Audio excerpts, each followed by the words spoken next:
Hello students, myself Pushpendra Kumar from Sri Digambar Institute of Technology, Dausa. Students, our subject is concrete technology in BTech 4th semester civil engineering. In last lecture we discussed about the topic test of aggregate, in which we discussed crushing strength test of aggregate. Today we will discuss on topic impact test. What is impact test? Impact test is अपन कह सकते हैं कि impact test के द्वारा जो है अपन toughness को determine करते हैं कि जो मटेरियल है, जो एग्रीगेट है, वो कितना टफ है. तो इम्पैक्ट टेस्ट है, एपेक्टस होता है इम्पैक्ट टेस्टिंग का, ठीक है, सेटअप होता है पूरा. तो क्या करते हैं, with respect to concrete aggregate toughness is usually considered the resistance of the material of failure by impact. अभी मैंने आपको बताया कि इम्पैक्ट के द्वारा जो रेजिस्टेंस कैपेसिटी है एग्रीगेट की, ठीक है, कॉन्क्रीट एग्रीगेट में बात कर रहे हैं तो टफनेस वहां पे जो है कंसीडर की जाती है. Several attempts to develop a method of test for aggregate impact value have been made. Then the most successful in the one in which a sample of standard aggregate kept in a mould. एक जो sample है aggregate का वो एक mould में रखा जाता है. इज सब्जेक्टेड टू 15 बिलो, मतलब कितने below, 15 below of a metal hammer. एक मेटल हैमर होता है, इसमें सेटअप होता है पूरा, ठीक है. तो मेटल हैमर जिसका वजन कितना होता है 14 kg. कितनी हाइट से गिराया जाता है 38 सेंटीमीटर हाइट से. कितनी बार गिराया जाता है तो 15, मतलब 15 बार. Okay. The quantity of final metal, फिर जो क्वांटिटी ऑफ फाइनल मतलब कितना उसका जो है उसको लोड लगाएंगे तो उसमें टूट फूट हो गई तो उसको किससे छानेंगे अपन 2.36 mm सीप से उसको छानते हैं. Resulting from pounding will indicate the toughness of the sample of aggregate.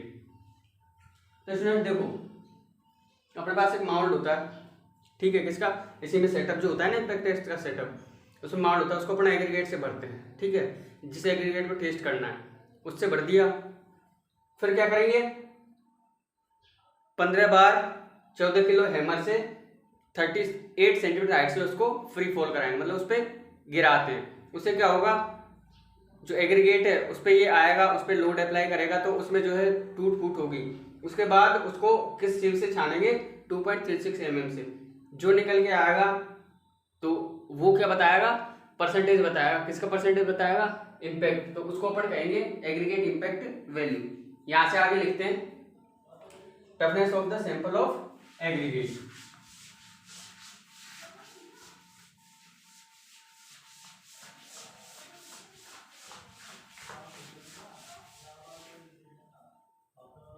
Aggregate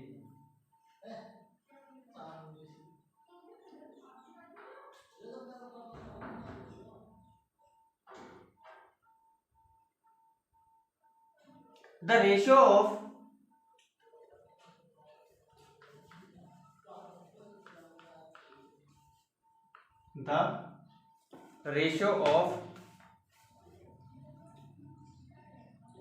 the weight of the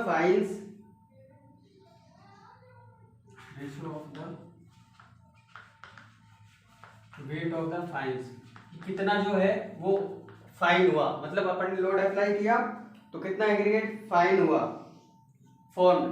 ये पता कैसे चलेगा अपन 2.36 mm सीप से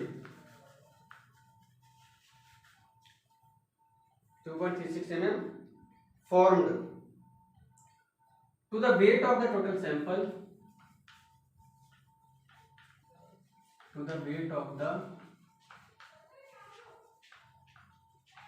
टोटल सैंपल.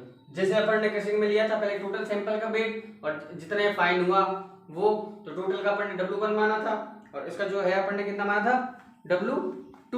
जो फाइन हुआ मतलब जो उससे सीप से छन के आया तो उसमें अपन ने परसेंटेज जो निकालना था वो कैसे निकालना, W1/W2 into 100.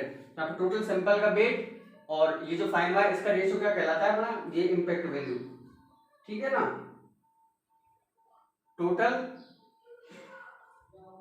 Sample taken is expressed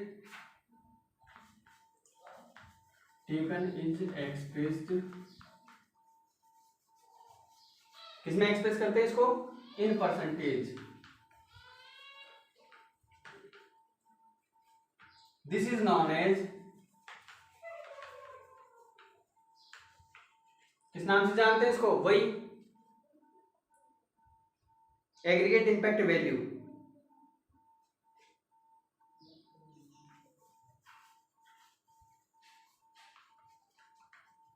aggregate impact value के नाम से इसको हम जानेंगे। जो आएगा कितने पार्टिकल फाइन है जो पास हो गए 2.6 mm सीप से, और जो है कितने उसमें रुक रहे हैं, तो टोटल एक तो टोटल वेट जितना अपन ने फिलअप किया और जो संख्या आया उसको W1 माना, उसको W2 माना और उसको 100 से मल्टीप्लाई कर दिया, तो अपना जो ये एग्रीगेट इम्पैक्ट वैल्यू है किस टर्म में आ गई? परसेंटेज की टर्म में आ गई। ठीक है। अब IS कोड कहता है अकॉर्डिंग टू IS, कौन सा है IS कोड? 283/1970। इसके हिसाब से ये क्या कहता है कि इसकी जो वैल्यू है किसकी? एग्रीगेट इम्पैक्ट, तो AIB में लिख रहा हूं, ठीक है।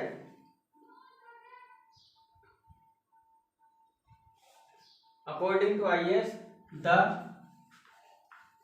Value of aggregate impact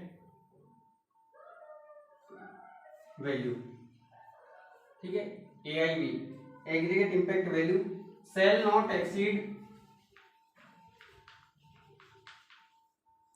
not exceed 45% by weight for aggregate, by weight of aggregate which is used for testing, which is used for testing। इसकी जो वैल्यू है 45% से ज्यादा नहीं होनी चाहिए।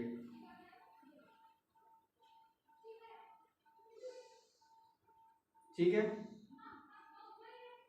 किसके लिए?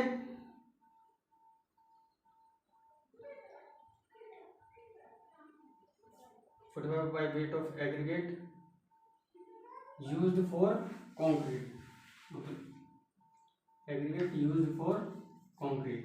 तो कंक्रीट के कार्य में यदि अपन ले रहे हैं तो इसकी जो वैल्यू है वो 45% से कम नहीं होनी चाहिए। और ये तो हो गई कंक्रीट के कार्य में। कंक्रीट के अलावा और भी तो काम होते हैं। अदर देन बियरिंग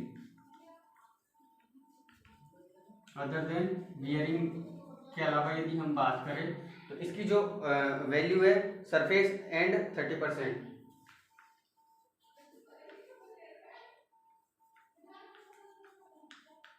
30% बाय किसका? 30% किसका? By weight for the 30% by weight for concrete.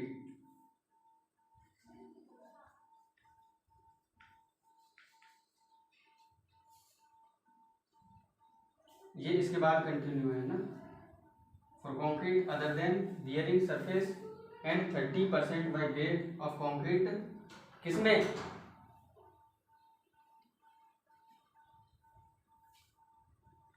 For bearing surface।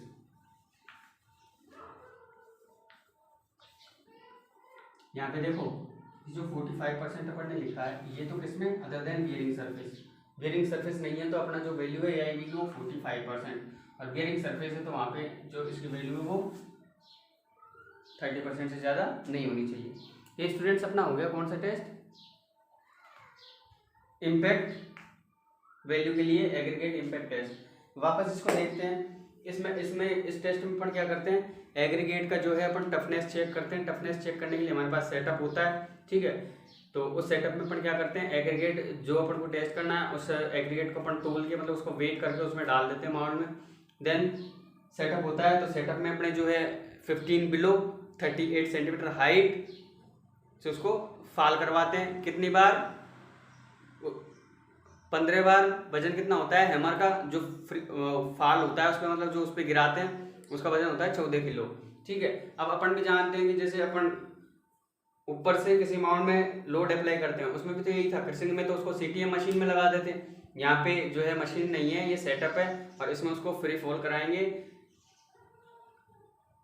Free fall, हाँ ठीक है, उस पर गिराएंगे। मतलब कहने का मतलब उस पर जो माउल्ड में अपन ने एग्रीगेट डाला उसमें उसको गिराएंगे तो 15 बार गिराने से उसमें जो एग्रीगेट है उसका कुछ पाउडर फॉर्म में कन्वर्ट होगा। फिर जो अपन ने गिराया फिर उसको बंद करेंगे, गिराना 15 के बाद मतलब 15 टाइम्स अपन को ब्लो करवाना है। उसके बाद जो है उसको निकालेंगे, उसको छानेंगे। छानने के लिए जो सीव हमारे पास वो है 2.36 mm। उससे जो पास हो जाता है मेटल उसका वेट करेंगे।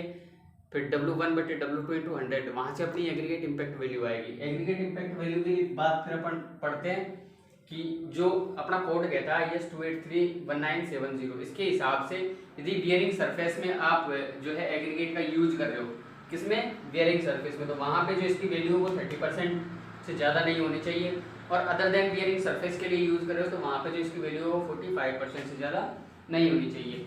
ये स्टूडेंट्स अपना कौन सा टेस्ट हो गया, ये अपना टेस्ट हो गया एग्रीगेट इम्पैक्ट वैल्यू के लिए, aggregate impact test. Okay, thanks for watching.